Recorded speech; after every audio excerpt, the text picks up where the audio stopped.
All right, welcome to the final day, final 9 holes of the 2020 Battle for Bedford, presented by BLUECHIP Technologies and hosted by Bedford County Parks and Rec. If you haven't already watched the front 9 or the first round, links for all of those will be in the description or on one of the cards in this video, so you can jump over and do that and then rejoin us up here on hole 10. This is a 298-foot par 3, pretty much dead straight. It looks simple, but it does not play simple. This side hill is pretty drastic. It's going to pull pretty much every shot down to the left, but it does have this built-out green that if you can get a disc to sit on there, you'll have a relatively flat and simple putt at it. Yeah, ideally, if you can get your shot tracking to the right of the basket, you can kind of catch that wall and get your disc to stop there, or you can play it similar to Barry. Just put it up on the hill on the right and let the spin or rotation bring it back down to the left. And he executed that pretty well. Yeah, it's pretty much textbook. And you seem to have made the correction from round 1 here, throwing a little bit less hyzer, I believe. I believe that was the mistake of round 1. I went with the mid-range this round. First round, I tried the putter. Second one, I just went with the more understable mid, just because I felt like I could hit that gap easier, but the speed control is a little harder. So everyone has hit the initial gap. Taylor finished a little right, and then Brad's disc is kind of carrying down left. You can see he's pretty far down at the bottom of this hill. Yeah, it's about as low as you can go. And he almost threw that Yeah, in. that was a great upshot from there to save his par. And Taylor's got this little touch forehand up there. That's his bread and butter. Yeah, So whatever that pink disc is, he loves flicking that from, it seems like 100 feet in the end. That's his go-to. And Barry squeezes that one in there. Yeah, he willed that one in. He talked to it, got it to fall in there. This is a good birdie to get starting your back 9 for sure. In hole 11, it seems like a simple hole, but it is far from it, in my opinion. I don't think I've ever tooed it. You kind of want something to play straight down here, and then this, where the drone's flying right now, is kind of the quote-unquote fairway, but that's a very hard gap to hit. So most players you'll see will be trying to kind of play more straight and have a 30-foot look at it from the right side of the green. Yeah, I think the gap that the drone flew through is more so the one you want to hit from the short pad, because you can actually hit that angle. Here you're kind of just playing it long, trying to get up to the right of the basket, hopefully get 30 feet away. Sometimes you can sneak it inside 20, and that's what I'm going with the buzz right there. Just put it up on the left side, probably about 45 feet away. We saw Barry's come out a little early, and it seems like Taylor did the same, just with a backhand and a forehand. They both are going to be early right side and pinched off. Not a great look at the basket from over there. Yeah, this one's real easy to just try to touch shot it and, sneak it through that gap instead of just kind of powering it through like Brad did right there. He kind of just trusted his form, trusted his shot selection, and just ripped it through there. He got a pretty big skip, so he'll be probably outside the circle looking back up at the basket. Taylor's hyzered out a little bit early, but he'll give him an outside look. And then Barry just throwing this low flex line. Looks like he caught a tree at the last second, though. Yeah, I think that's like a really old AVR or lightweight, because he barely throws it and just floats forever. And here it is again. Here's a rare moment, a Barry Schultz forehand. Oh, he probably honestly didn't even see those branches. No. They just kind of blended in with the backdrop, but going to leave him a pretty long putt here. Yeah, for par. Oh, I think he thought that was in. He started to walk it in a little bit. Yeah, that's tough, It's not how you want to, you don't want to take a double bogey on a par 3 like this. No, that was a great putt from you there, taking kind of advantage of the moment and extending your lead out ahead of Barry and the rest of the field. That's a rare opportunity right there. He just left it short. And there's Barry with that double bogey, unfortunately, in double bogey 5. Brad tapping out his par and Taylor tapping out a bogey. Hole 12 here, it's got this straight fairway that the drone's flying through, and then it also has a forehand gap off to the left. I would imagine probably the majority of this card will be taking that forehand gap. Wouldn't surprise me to see Barry try to throw a kind of old beat up rock through this straight gap, but if you go through this straight gap, you've got to pump it enough to get it to hold straight, and it's just a very tight gap to hit when you're trying to throw it with a lot of spin and speed. I'm taking the forehand gap here. I parked it the first round. This one felt good, but a little too flat, in my opinion. If I could have had a little bit more hyzer angle, I think I could have split that gap, got the skip through there. Brad's got the hyzer angle right there. I feel like we haven't seen Brad throw many forehands, but that looked pretty decent. Yeah, it was pretty smooth. He just I don't think he had enough rotations on the disc to get through the gap all the way. No, and Taylor just pushed it a little bit too far forward. It looked like he was going for a more high approach to try to get the air shot there instead of the low skip. Barry's actually taking the flex line. I don't think he was going Interesting. right down the middle. I think he was going more of a flex, try to put it out over that road and bring it back. Okay, that's not a play I've seen too many times, but it does kind of make sense. I feel like that might be more open than just trying to go straight at it. You have a little more room to play with. Yep, I agree. I was trying to sink that one from deep. Channel my Nicola Castro straddle putt there. There you go. And same miss, just high left. And Barry got to a good spot here. Yeah, having a look at birdie on this hole is a pretty good spot to be in, and y'all are all missing high left. Yeah, we all made the same mistake, which is kind of weird. But we should all be pretty close for our tapping pars. out for some easy pars here. I feel like this hole you aren't really going to see too many bogeys, but you're also not going to see too many birdies on it. I feel like. Yeah, if you're not in the circle, I feel like this one's kind of hard to sink from deep. And it's a well-guarded green, that's for sure. Going into hole 13 here, you're back in the open a little bit. There's danger on the right and left side. Those woods are pretty thick in there. You want your drive to be landing in this area, or if you're getting aggressive, just push him right. The basket we're flying over here is actually like the AM basket. That is not going to be in. We're instead playing to this island green. The OB path kind of runs in between the AM fairway and this green that the pros are playing to, making this a par 5 right at 800 feet. I got my Avenger SS here. Threw a pretty good roller the first round, so I'm looking to do that again right here, follow a similar line. And I actually pulled this one a little bit more to the right, but what actually happened is that actually helped me out because it kind of... Oh, wow. Yeah, it cut off some more distance than I wasn't used to. And you were pushing that fence OB right there. Yeah, that would have... A few days before the tournament, you'd be sitting OB. Oh, Not gonna yeah, lie. because of Brody's... Brody's line came off that fence. He made a mistake on the line. But, yeah, Brad, unfortunately, early left. Taylor's pushing towards the corner, but I think that's a little bit early right side. He'll be Yeah. down there, but it's going to be pinched off. Yeah, he should be far enough, though, to still possibly get a birdie. Barry going... Looks like a rock, possibly some type of mid, I believe, and just kind of pushing straight down there. He's just going to be playing for the 4 there, a pretty straightforward shot. Yeah, he put his in the perfect spot to get the birdie look. I was more aggressive going for the eagle look. And he was pushing that OB line up there by the parking lot. That gravel parking lot he's going to be standing next to is OB. It's definitely, right there. He does not have much here. There's also a Mando up by those golf carts that's more just for safety than anything, but that probably changed up his shot choice a little bit, making him throw this hyzer layup. But that was really well executed. That needs to sit down, though. I think it did sit down. And Barry just landed up here. That disc is kind of overstable. Yeah, we saw him yesterday push a little bit too far forward and actually find the OB. And you can That see... one, yeah, that did find the OB right there. That one did today as well? Yep. I didn't think it did the second day.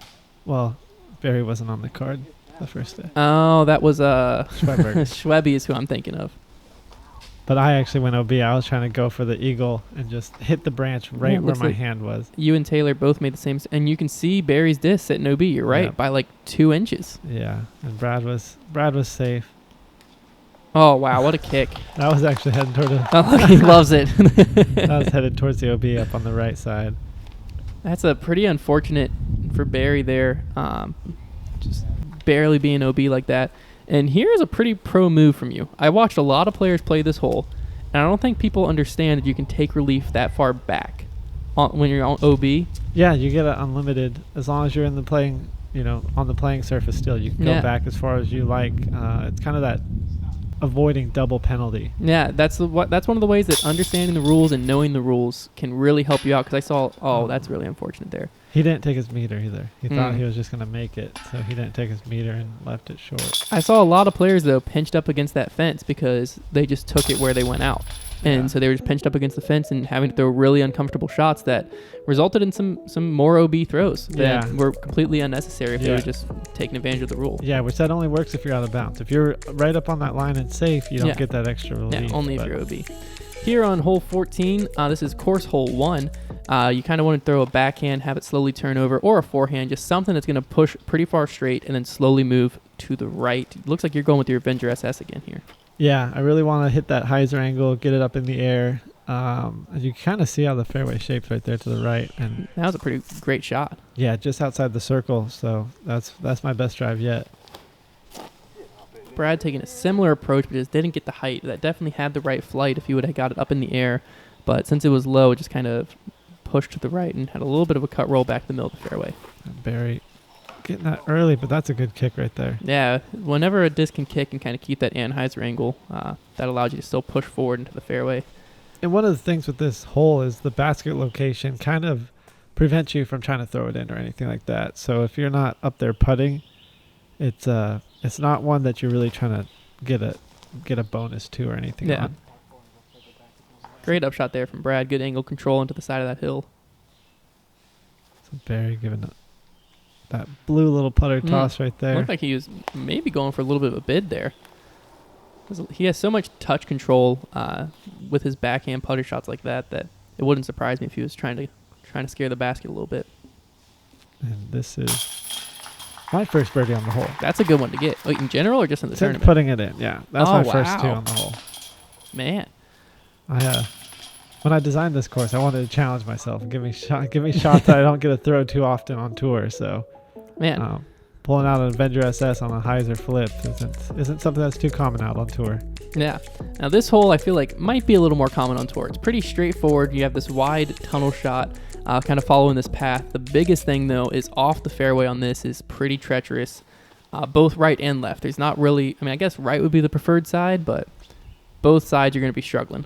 Yeah, I think the big difference here on this hole compared to the rest of the course is the trees are still so young that there's so many of them that when you go into the rough, it's kind of difficult to see them or kind of navigate through them because there is so many.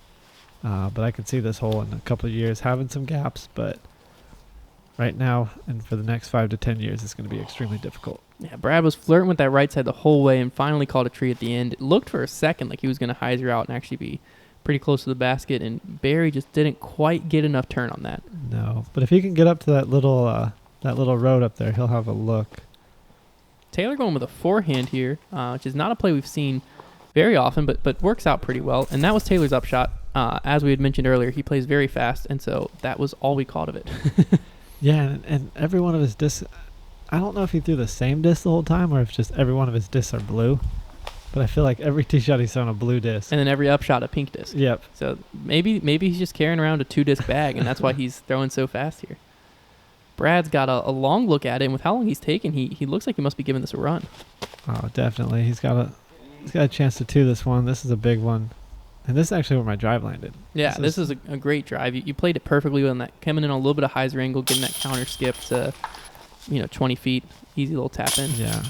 Being able to knock that one in practice, I only had one drive really get that close in practice, and then my putts cut right through the basket. So you can tell I was a little bit softer on that putt. Making sure. So this hole here, the par 4, hole 16, you want something, preferably like a mid-range type of a disc. You're pushing pretty straight here, and then you want a disc moving slowly to the right, probably landing around where the drone is now, setting you up for a flat backhand that'll slowly hyzer out at the end of its flight as it pushes through this second tunnel pretty much. And then the basket's tucked in here on the left side. Very, very difficult hole to birdie. And you'll probably see a lot of 4s and a lot of 5s in general on this across the field on this hole.